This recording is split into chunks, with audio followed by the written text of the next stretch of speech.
ketua kelas kita pimpin doa dulu ya. Silakan ketua kelas. Kita mulai pelajaran kita. Alangkah bagusnya kita berdoa terlebih dahulu. Doa dimulai. Doa selesai. Ya, terima kasih sudah memimpin doa pada hari ini. Oke, baiklah. Sebelum kita mulai pembelajaran kita, Ibu mau menyapa kalian dulu. Gimana anak Ibu hari ini? Keadaannya sehat? Sehat. Baiklah, sebelum kita lanjut, Ibu akan mengabsen dulu ya. Ini kita ada jumlahnya 21 ya. Ada yang tidak masuk? Ada. Siapa yang tidak masuk? Tira. Siapa? Tira. Satu orang yang tidak masuk ya? Ya. Jadi yang masuk ini 21 orang ya? 20 ya. Sebelum kita mulai pembelajaran kita akan melakukan ice breaking. Oke, semuanya Ibu minta tolong berdiri ya. Ini Ibu akan menguji konsentrasi kalian. Apa yang Ibu ucapkan kalian ikutin ya? Kalau salah berarti kalian gagal dalam konsentrasi. Oke, ikutin ya apa yang bilang ya. Ayam, ayam, bebek, bebek. Ayam, ayam, bebek, bebek. Bebek, ayam, ayam, bebek. Bebek, ayam, ayam, bebek. Bebek, bebek, ayam, bebek. Bebek, bebek, ayam, bebek. Ada berapa bebeknya? Tiga. Nah, berarti kalian semua tidak konsentrasi. Ada berapa bebeknya, Pak? Seharusnya kalian ikutin apa yang kita. Seharusnya kalian juga ikutin. Ada berapa bebeknya? Bukan kalian terdiam atau tiga mengucapkan seperti itu. Berarti anak Ibu ini rata-rata belum konsentrasi nih. Oke, anak Ibu, sebelum kita masuk ke pembelajaran kita selanjutnya, minggu lalu kita udah belajar tentang kebutuhan dasar manusia menurut Abraham Maslow. Jadi tentang kebutuhan dasar manusia menurut Abraham Maslow ada yang mau ditanyakan kembali? Ada. Sekarang Ibu buka PowerPoint Ibu ya. Kebutuhan dasar manusia yaitu penyusunan diet pada pasien sehat. Nah, tujuan dari pembelajaran Ibu yaitu peserta didik dapat menentukan fungsi pola diet, kemudian peserta didik dapat merincikan jenis makanan diet, kemudian peserta didik dapat menafsirkan makanan tak sehat. Oke, kemudian kita akan nonton video ya. Minta tolong anak Ibu perhatikan videonya.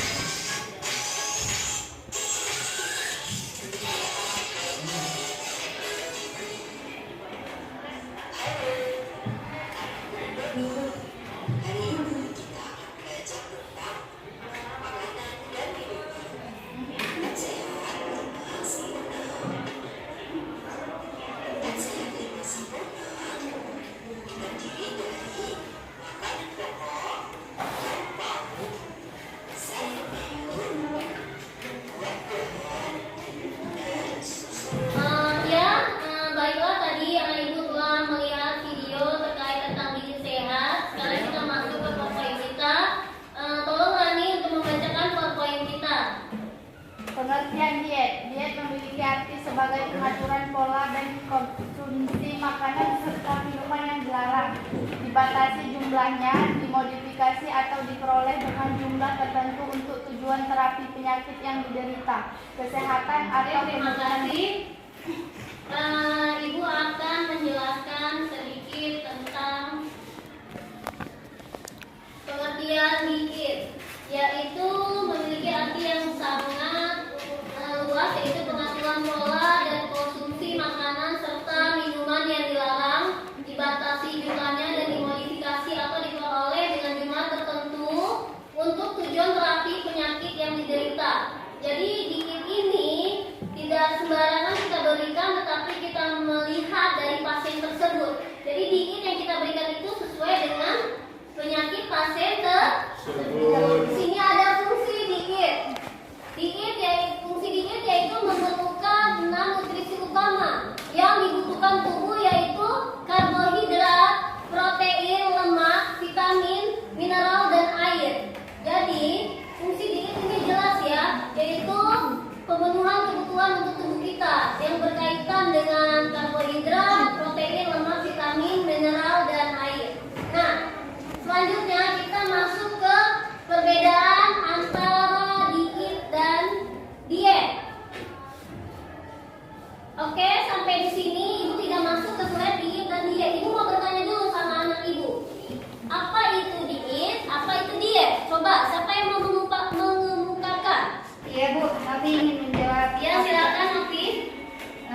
Kalau menurut Novi, kalau diet itu makanan yang rada gulanya rendah. Kalau diet itu proses kita menurunkan berat badan seperti menjaga pola makan ya, tidak terlalu misalnya kayak di pagi makanannya dikurang-kurangin. Oke, di sini kita lihat perbedaan antara diet dan diet. Oke, yang pertama yaitu diet. Sebenarnya merupakan istilah yang sama antara diet dan diet. Hanya saja istilah diet digunakan oleh orang-orang yang berada di bidang kesehatan. Jadi orang-orang di bidang kesehatan itu mengatakan diet, bukan diet, ya. Kemudian tenaga medis dalam menyarankan atau mengatur pola jenis dan jumlah makanan yang dikonsumsi pada klien. Misalnya diet untuk penderita diabetes mellitus, hipertensi dan lain sebagainya. Jelas ya kalau diet itu bahasa yang digunakan oleh orang-orang medis yang digunakan untuk diet pada pasien-pasien yang menderita seperti menderita DM, menderita sakit jantung, apalagi hipertensi dan lain. Sementara itu istilah diet digunakan oleh orang awam yang hanya diidentikan dengan menurunkan berat badan. Jadi kalau orang-orang awam tahunya diet itu cuma nurunin berat badan aja, ya. Padahal sebenarnya kalau dietnya sebenarnya itu kita memakan makanan sesuai dengan kebutuhan tubuh kita seperti itu. Kalau tubuh kita menderita penyakit DM, maka makanannya harus rendah dari karbo. Di sini ada yang mau bertanya? Iya, baik, cerita silakan. Bu, boleh nggak kalau kita diet tidak memakan nasi? Oke, ada yang mau menjawab? Oke, baik, kenalan, silakan jawab. Tidak boleh makan nasi karena nasi mengandung vitamin B yang kompleks seperti niacin, tiamin, dan riboflavin. Lalu juga bisa jadi sumber mineral tubuh karena mengandung zat besi tinggi, magnesium, dan mangan. Selain menjadi sumber energi yang baik untuk tubuh, nasi pun bermanfaat untuk membantu menjaga sistem pencernaan. Oke, sangat baik ya jawaban dari Kemala karena tidak boleh kita diet itu tidak makan nasi. Karena di dalam nasi itu adanya kalori, kemudian lemak, sodium, karbohidrat, kemudian serat, gula, protein, dan itu sangat dibutuhkan oleh tubuh kita. Sampai di sini mengerti?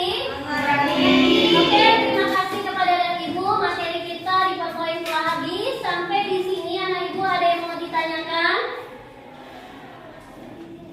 Bu, Ya baik Novi ya. Novi mau bertanya apa? apa sih yang dimaksud dengan diet saluran cerna? Apa sih yang dimaksud dengan diet saluran cerna? Siapa yang mau bertanya? Siapa yang mau menjawab? Iya ya, silakan menjawab. Diet saluran cerna adalah saluran yang berfungsi untuk mencerna makanan, mengabsorpsi zat gizi, dan mendeteksi sisa-sisa pencernaan. Oke, terima kasih, sangat bagus jawabannya. Jadi intinya dari diet saluran cerna itu biasanya sering kita kasih pada pasien dengan menderita sakit lambung. Ya, karena apa? Karena pencernaannya kurang baik. Jadi dietnya harus memang kita kasih makanan-makanan yang memang lebih lembek ya daripada nasi yang biasanya seperti itu. Kemudian pada pasien-pasien setelah operasi. Kenapa? Pasien-pasien setelah operasi itu banyak yang memang harus memakan makanan yang lebih lunak seperti itu. Seperti yang tadi bilang misalnya operasi usus buntu, operasi sesar setelah melahirkan dan lain sebagainya, atau bagian tenggorokan atau perdarahan. Nah itu memang harus mengkonsumsi makanan-makanan saluran cerna. Nah, di sini ada yang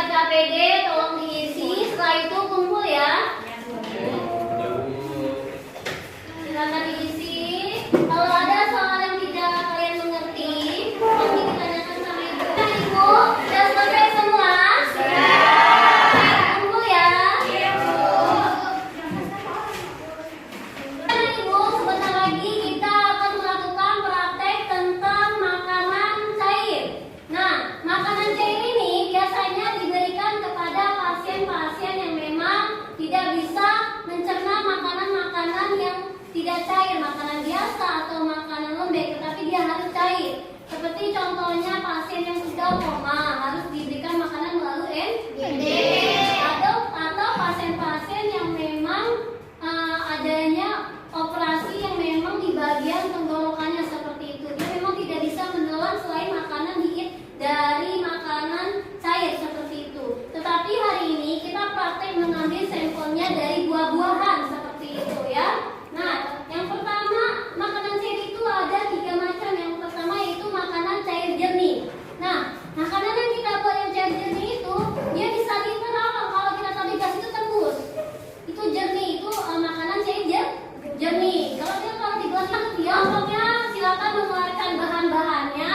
Setelah itu nanti kalian buat dan akan dipresentasikan. Oke? Waalaikumsalam warahmatullahi wabarakatuh. Kami dari kelompok 1 ingin mempresentasikan proyek kami, yaitu makanan kental, cair kental.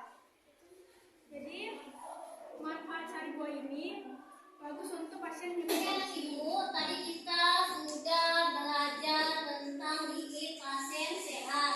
Kalian sudah melihat teorinya dari PowerPoint, kemudian videonya, kemudian kalian sudah melakukan proyek dari setiap kelompok yang kalian sudah buat tadi, yang sudah kalian presentasikan tadi. Nah kemudian sampai di sini ibu mau kalian menyimpulkan pembelajaran kita hari ini. Ayo anak ibu, siapa yang mau memberikan kesimpulan pada pembelajaran kita hari ini? Ya silakan Sarah. Jadi kesimpulan hari ini adalah kita bisa membedakan yang mana diet dan yang mana diet, dan kita bisa tahu buah apa yang baik dikonsumsi oleh pasien yang memakai selang NGT atau sonde. Baik, terima kasih kesimpulan dari Sarah. Baik, ibu akan mendapatkan lagi sedikit bahwasanya pembelajaran kita hari ini terkait tentang diet pasien sehat, yaitu untuk pasien sehat secara umum itu kita bisa memberikan makanan yang 4 sehat 5 sempurna. Kemudian untuk pasien diet yang khusus itu kita berikan pada pasien-pasien tertentu, misalnya pada pasien jantung, apalagi diabetes, kemudian hipertensi. Nah itu kita berikan kepada pasien-pasien sesuai dengan penyakitnya seperti itu. Jangan salah kita berikan. Yang sampai sini ibu mau merefleksi kalian. Ibu mau bertanya, bagaimana sih pembelajaran kita di hari ini? Apakah pembelajaran kita di hari ini sangat menyusahkan kalian atau merepotkan atau menyenangkan? Gimana deh? Gimana nih pembelajaran kita hari ini menyenangkan dan tidak ada menyusahkan kalian? Kemudian ada nggak kendala-kendala tadi waktu saat kalian praktek membuat dikit pada cairan yang padat atau cairan jernih dan lainnya? Ada nggak nak kendalanya? Oke, alhamdulillah. Oke, berarti pembelajaran kita sampai di sini. Minggu depan kita akan mempelajari tentang klinik pasien infeksi. Jadi mungkin nanti ibu akan mengirim 3 hari lagi ke Google Room kalian tentang materi klinik pasien infeksi.